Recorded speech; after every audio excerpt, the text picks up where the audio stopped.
Jonathan Roumie was being forcefully kicked out of a Chicago restaurant by a furious manager who had absolutely no idea what she had just unleashed. The beloved actor who brought Jesus to life in The Chosen stood there calmly as she screamed at him to leave, while horrified diners watched the unthinkable unfold. What could he have possibly done to deserve such rage from this woman? But what happened next would shatter everything she believed about power, control, and the unstoppable force of grace, because in 30 minutes this same manager would be on her knees, weeping, begging forgiveness from the very man she had just humiliated in front of dozens of witnesses.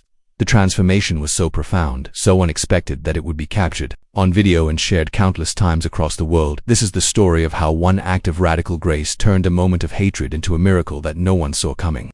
20 minutes earlier, Jonathan had simply walked into Giovanni's seeking a quiet meal after filming in downtown Chicago. The hostess, Maria, seated him near an elderly man who was struggling to read the menu in the dim lighting. Without hesitation, Jonathan offered to help, sparking a warm conversation that brought joy to the lonely gentleman's face. But this simple act of kindness was being watched with growing irritation by someone who valued rigid rules above human compassion. Margaret Sullivan, the restaurant's manager, prided herself on maintaining order and proper dining etiquette in her upscale establishment. From her position near the bar, she watched with mounting frustration as this unknown customer violated her unspoken rules by engaging a stranger in conversation. She'd worked too hard building Giovanni's reputation to let some overly friendly patron turn it into a casual diner. Straightening her blazer, she began walking toward the tables with determined authority, ready to restore proper protocol. Margaret Sullivan, the restaurant's manager for the past 5 years, prided herself on running a tight ship where every customer stayed in their lane and every interaction followed proper etiquette. She'd built her reputation on maintaining an atmosphere of refined dining where wealthy patrons could enjoy their meals without disruption or unwanted conversation from strangers. From her position near the bar,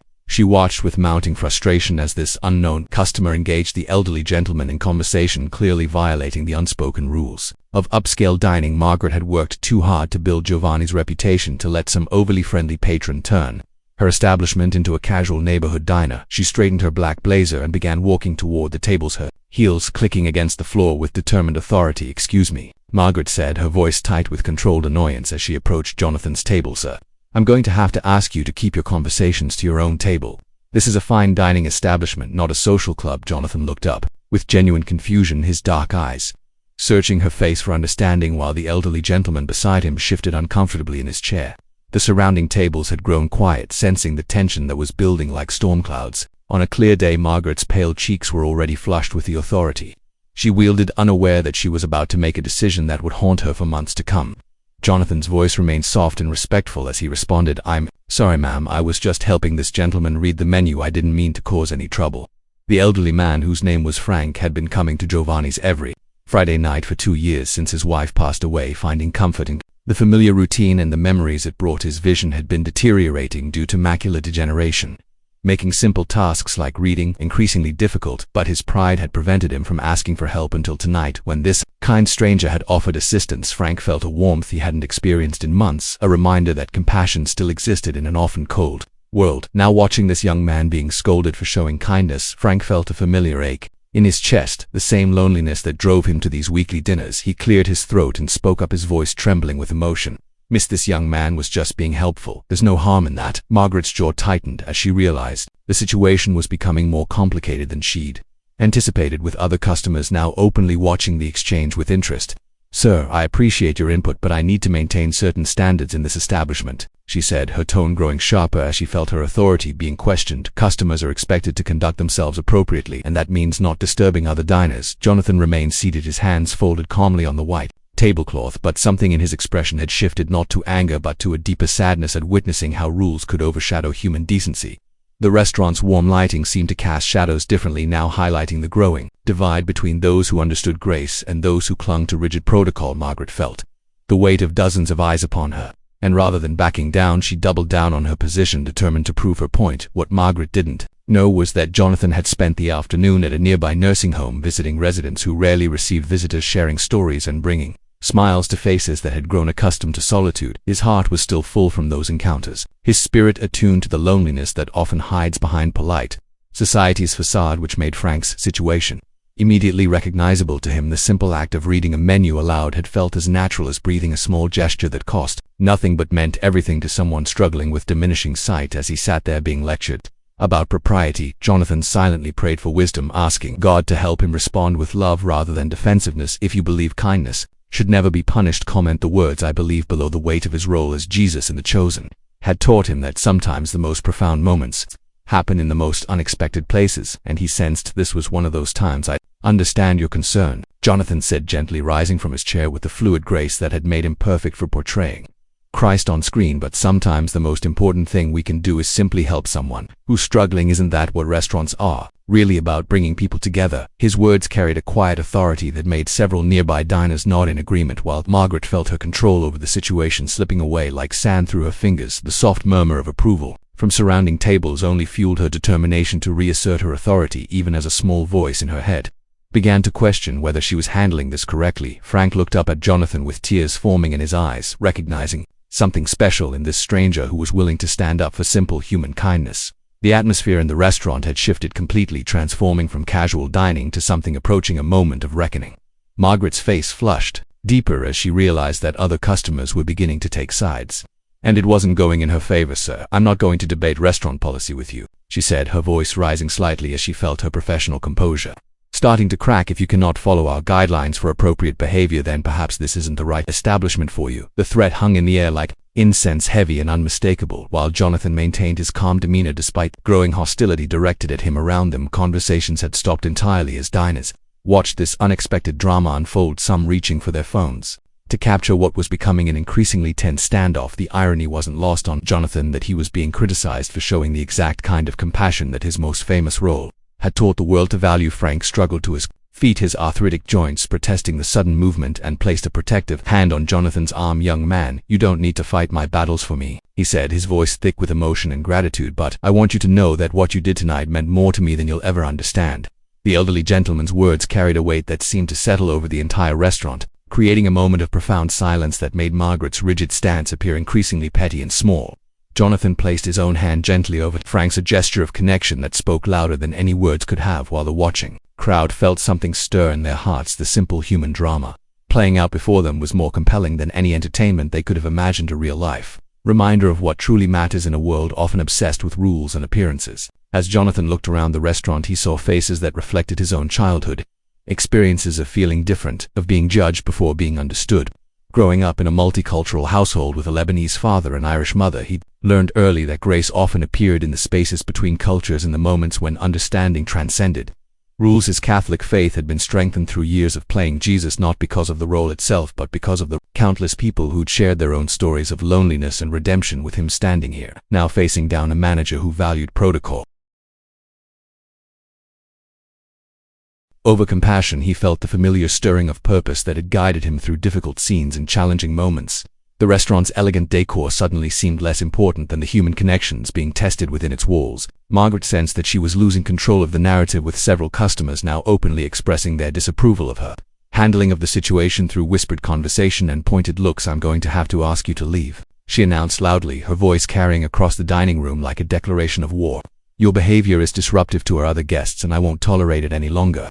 The ultimatum echoed through the restaurant, with finality causing an audible gasp from several tables as people processed what they were witnessing. Jonathan closed his eyes briefly, not in defeat but in prayer, asking for the strength to respond with grace, even in the face of injustice. When he opened them again, his expression held a peace that seemed to radiate outward, touching everyone who met his gaze. The young hostess, Maria, who had been watching from her station near the front door, felt tears welling up in her eyes as she witnessed this kind stranger being treated so unfairly. She'd grown up in a family where hospitality was sacred, where helping others wasn't just encouraged but expected, and seeing someone punished for showing compassion made her stomach turn. Her shift was nearly over, but she found herself torn between keeping her job and speaking up for what was right, knowing that her modest income was essential for her college expenses.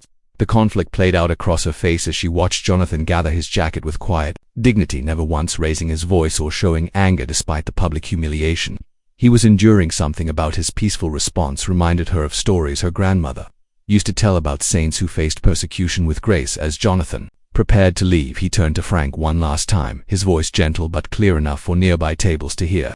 Mr. Frank, it was an honor to meet you tonight. Would you mind if I said a quick prayer for your evening meal? The request was so unexpected, so beautifully simple, that it stopped Margaret mid-stride. As she moved to escort him out, Frank's weathered face broke into the first genuine smile he'd worn in weeks as he nodded eagerly, grateful for this unexpected blessing on what had started As just another lonely dinner, the restaurant seemed to hold its breath as Jonathan bowed his head and offered a quiet prayer of gratitude for food, for friendship, and for the opportunity to serve others even in difficult circumstances. His words carried a reverence that transformed the tense atmosphere into something approaching sacred. Leaving many diners unexpectedly moved by the sincerity of his faith, Margaret stood frozen, watching this display of genuine spirituality in her carefully controlled environment, feeling something crack inside her professional armor.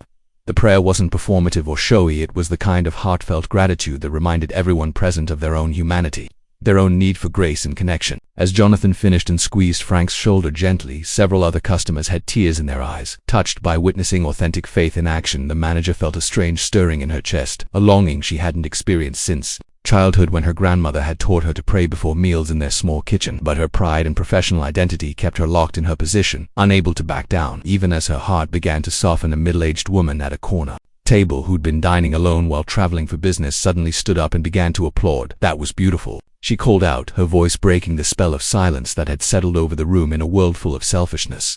"It's refreshing to see someone who actually cares about others." Her words sparked a chain reaction as other diners began to nod and murmur their agreement, creating a groundswell of support for Jonathan that made Margaret's position increasingly untenable. The businessman at table 12 pulled out his wallet and left twice his usual tip, telling his server that he'd been inspired by what he'd witnessed. A young couple near the window exchanged meaningful glances, recognizing that they'd just seen something rare and precious in a world that often felt cold and disconnected. Jonathan gathered his belongings with the same quiet grace he'd shown throughout the ordeal, never once speaking harshly to Margaret or making her feel smaller for her decisions. As he walked toward the door, he paused at several tables, offering gentle words of encouragement to diners who seemed moved by what they'd witnessed. His presence seemed to leave a trail of warmth in its wake, as if his brief time in the restaurant had planted seeds of kindness that were already beginning to bloom. Margaret watched from behind the bar, her hands gripping the polished wood as she tried to process the emotions swirling within her chest. The restaurant that had felt like her kingdom just minutes ago now felt like a prison of her own making, filled with customers who were looking at her with disappointment rather than respect. As Jonathan reached the front door, Maria, the hostess, stepped forward, her voice barely above a whisper but filled with determination. "Sir, I just wanted you to know that what you did tonight was right. Sometimes the rules aren't as important as treating people with kindness." Her words were simple, but they carried the weight of conviction that comes from witnessing genuine grace under pressure. Jonathan smiled at her with the same warmth he'd shown Frank, recognizing in her young face the courage it took to speak truth in the face of authority. He gently squeezed her hand and whispered a quiet blessing over her life and studies, leaving her with tears streaming down her face and a story she would tell for the rest of her life. The other diners watched this final exchange with growing emotion, realizing they were witnessing something that transcended the ordinary boundaries of customer service and human interaction. Margaret felt the weight of the entire restaurant's judgment settling on her shoulders like a heavy cloak, but her pride prevented her from admitting she might have made a mistake. She'd built her career on maintaining standards and following protocols, and backing down now would feel like admitting that everything she'd worked for was wrong. The successful evening she'd planned was crumbling around her, replaced by an atmosphere of tension and disappointment that even the soft lighting couldn't disguise. As she watched Jonathan's retreating figure, something deep inside her chest began to ache, a longing for the kind of peace and grace he'd displayed even in the face of public humiliation. The restaurant suddenly felt too small, too confining, as if the walls were closing in on a life built on rigid rules rather than human compassion. Frank sat alone at his table, staring at the menu. He could barely read, feeling more isolated than he had in months, despite being surrounded by dozens of other diners. The brief moment of connection with Jonathan had reminded him of what he'd been missing since his wife's passing, the simple joy of human kindness offered without expectation of return. The other customers gradually returned to their conversations, but the energy in the room had fundamentally shifted as everyone was processing what they'd witnessed and questioning their own responses to strangers in need.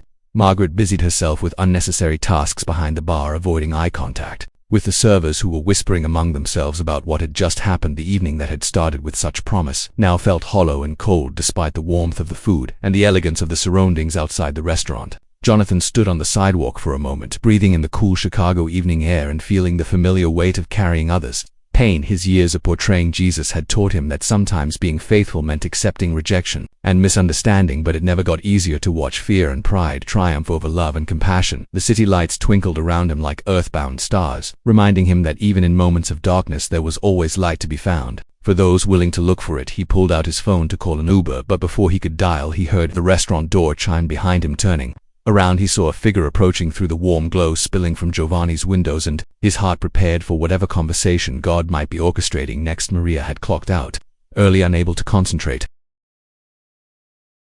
on her duties after witnessing what had transpired, and she rushed outside to catch Jonathan before he disappeared into the Chicago night. "Please wait," she called softly, her voice carrying a mixture of urgency and reverence that made him turn with interest. "I know this might sound strange, but I recognized you from The Chosen. You're Jonathan Roumie, aren't you?"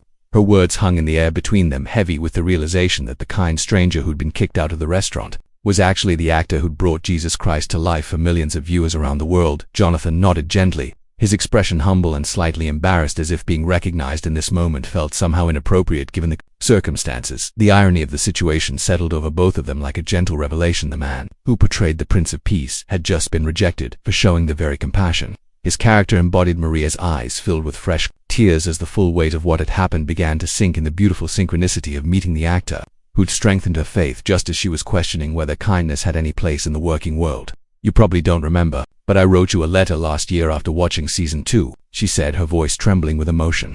"I told you how the show helped me through my parents' divorce, how watching Jesus love people gave me hope that I could learn to forgive." Jonathan's face lit up with recognition and warmth, remembering the handwritten letter from a college student in Chicago who'd shared her struggles with maintaining faith during family turmoil.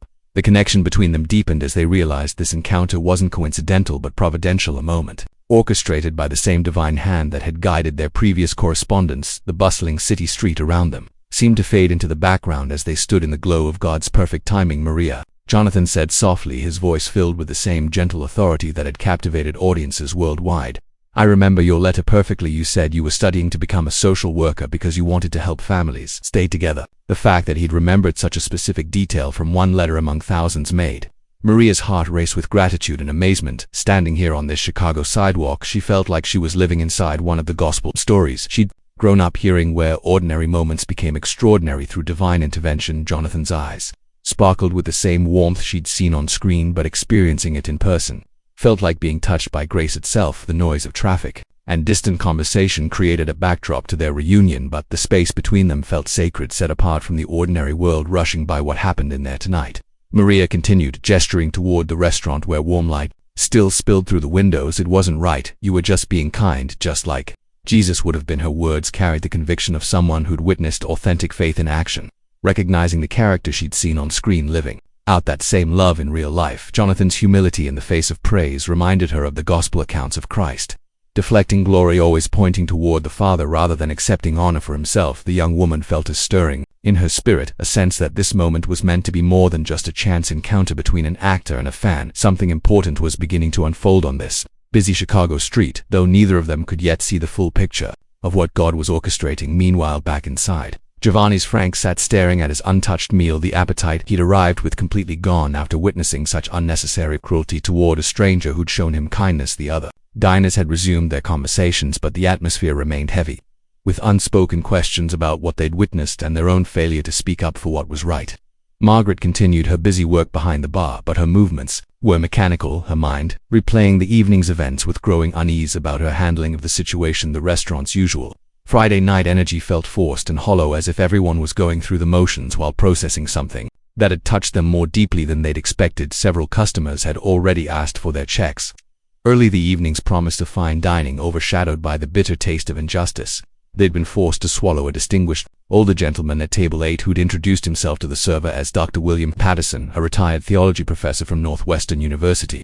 Had been watching the entire scene with growing fascination and concern. He'd recognized something familiar in the young man's response to persecution, the same grace under fire that he'd spent decades teaching students to recognize in biblical accounts of Jesus facing his accusers. The professor's academic mind was spinning with the implications of what he'd witnessed, while his pastor's heart ached for both the kind stranger who'd been wronged and the manager who seemed trapped by her own rigid thinking. As he sipped his wine and contemplated the evening's events, Dr. Patterson felt a stirring that reminded him why he devoted his life to studying the intersection of faith and human behavior. Something about tonight felt like more than coincidence, more like the kind of divine appointment that scholars spent lifetimes hoping to observe. The server attending Frank's table, a young man named David, who had been working at Giovanni for 6 months, approached with gentle concern written across his face.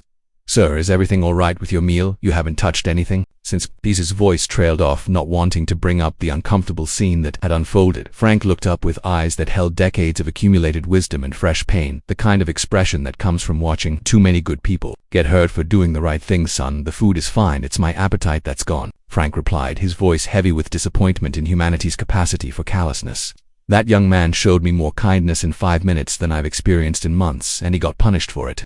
David nodded understandingly, having felt sick to his stomach watching the whole ordeal unfold, knowing that speaking up could cost him his job but feeling guilty for staying.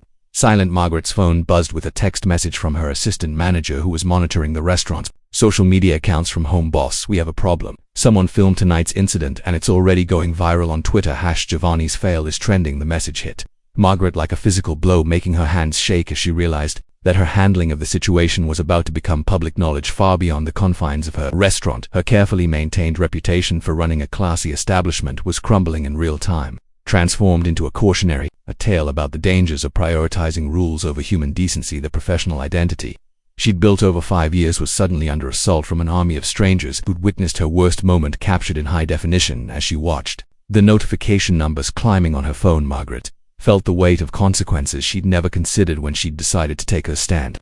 Outside on the sidewalk, Jonathan and Maria's conversation was interrupted by the approach of Dr. Patterson, who'd paid his check and stepped outside with the determined stride of a man on a mission. "Excuse me," he said, his voice carrying the authority of someone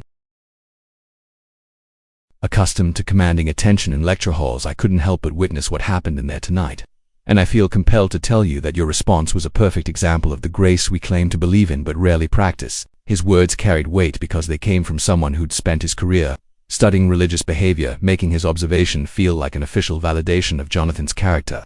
Maria looked between the two men with growing amazement, realizing that God was assembling witnesses to this moment, people who understood the significance of what they'd experienced. The three of them stood in a small circle on the busy sidewalk, creating an impromptu sanctuary in the middle of the urban chaos surrounding them. "I'm Dr. William Patterson," the professor continued, extending his hand to Jonathan with academic formality mixed with genuine warmth. "I taught theology at Northwestern for 35 years, and I've never seen such a clear demonstration of Christ-like behavior outside of a church setting." His credentials gave weight to his assessment, transforming what could have been dismissed as mere opinion into expert testimony about the spiritual significance of the evening's events. Jonathan accepted the handshake with characteristic humility, uncomfortable with praise, but recognizing the professor's sincere heart and scholarly perspective.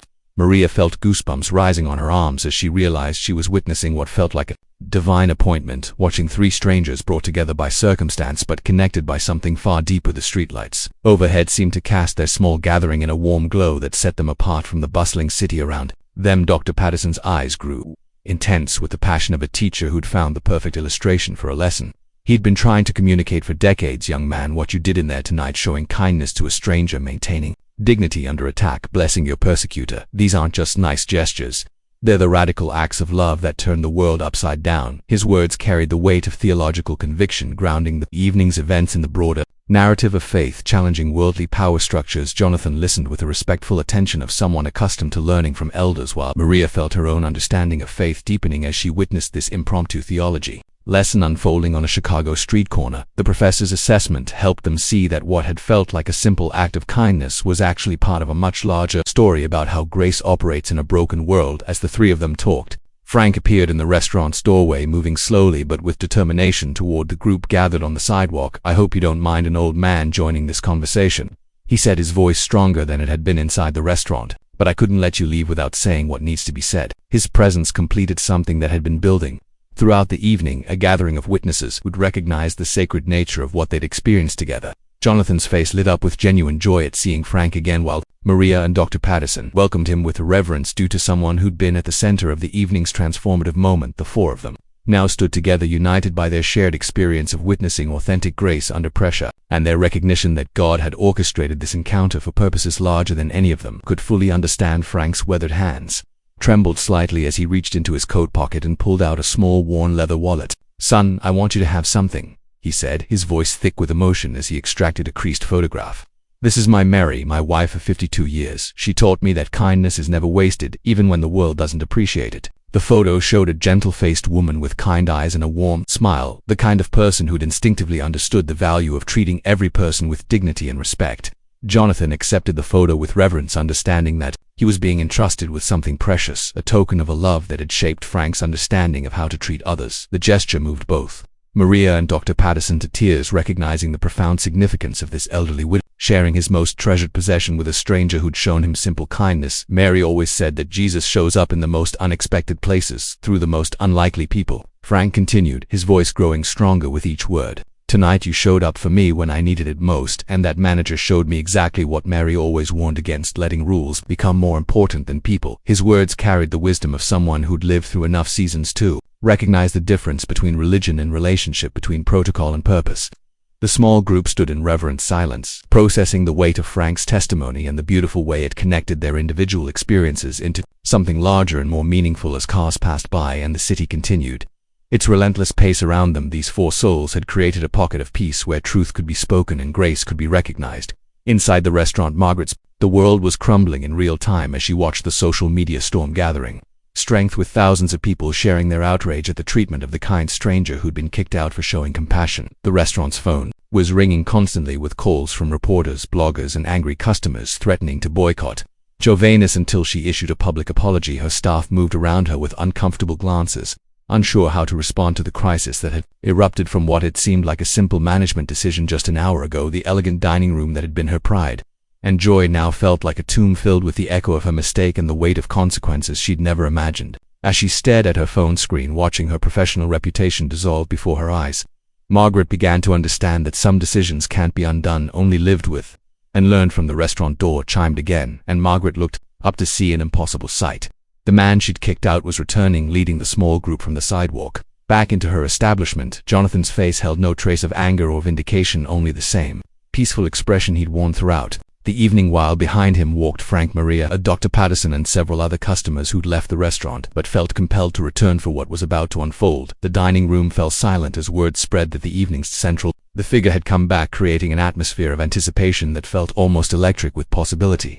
Margaret's heart began racing as she realized this moment would define not just her evening but potentially her entire understanding of what it meant to lead with grace rather than mere authority. Jonathan approached the bar where Margaret stood, frozen, her knuckles white, as she gripped the polished wood surface and spoke in the same gentle tone he'd maintained throughout their earlier confrontation. "Ma'am, I came back because I realized something important. This isn't really about me or even about Mr. Frank here. This is about what kind of world we want to create together." His words carried no condemnation, no hint of "I told you so," just an invitation to see the evening's events through a different lens. The watching crowd held its collective breath, unsure whether they were about to witness forgiveness or further confrontation, while Margaret felt something crack open inside her chest, a door she'd kept locked for years.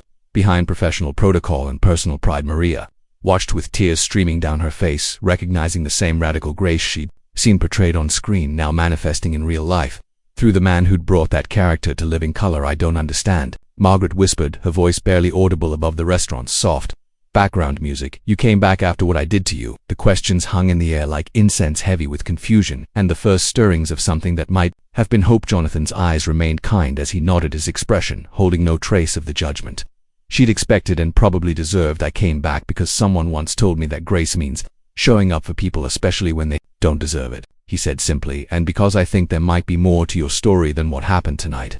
His words landed like seeds in the cracked soil of Margaret's heart, beginning to take root in places that had been hardened by years of defensive living and rigid thinking. Frank stepped forward, his weathered face shining with an inner light that transformed his appearance from that of a lonely old man to something approaching radiant. "Miss Margaret, this young man just taught me something I thought I'd forgotten since my Mary passed, that love always finds a way to circle back even when we think we've closed all the doors." His words carried the authority of someone who'd lived through enough loss to recognize grace when it appeared, making his testimony impossible to dismiss as mere sentiment. The elderly gentleman's forgiveness felt like absolution washing over Margaret with a power that left her struggling to breathe.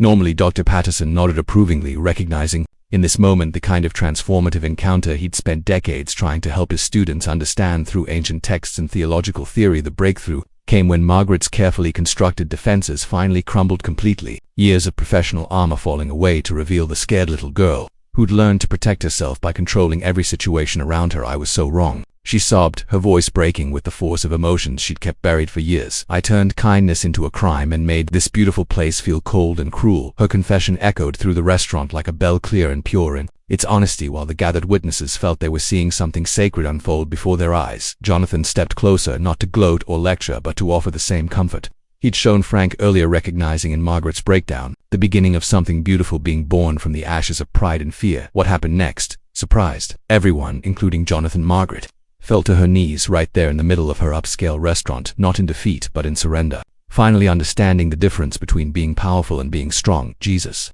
She whispered the name, falling from her lips like a prayer she'd forgotten she knew how to pray. I've been so wrong about everything, about people, about power, about what really matters.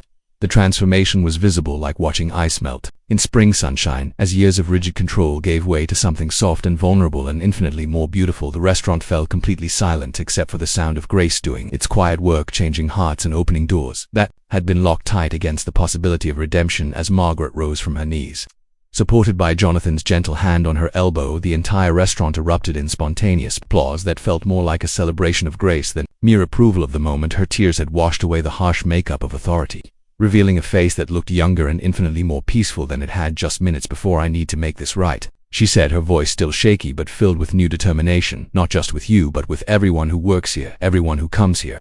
Jonathan nodded encouragingly, recognizing in her words the authentic repentance that leads to real change rather than mere apology. The staff members, who'd been watching from the kitchen doorway, stepped forward with expressions of amazement. Having never seen their demanding boss display such vulnerability and humility, Frank approached Margaret with the slow dignity of someone who understood the weight of forgiveness, his eyes shining with the joy of witnessing redemption in real time. My dear, you've just learned what my Mary tried to teach me for 52 years, that being wrong is just the first step toward being right, he said, his voice gentle but full of hard-won wisdom. Margaret reached for his weathered hand, her own still trembling, as she whispered, I'm so sorry. You deserved kindness, not coldness, especially in your loneliness. Frank's smile was radiant as he squeezed her fingers, understanding that her apology came from a heart that had been genuinely transformed rather than merely embarrassed. The embrace they shared felt like a picture of grace itself, the wounded and the wounder finding healing together in the space where pride gives way to love. Dr. Patterson, his academic mind spinning with the theological implications of what he had witnessed, stepped forward to offer his own perspective on the evening's remarkable transformation. What we've seen tonight is nothing short of miraculous.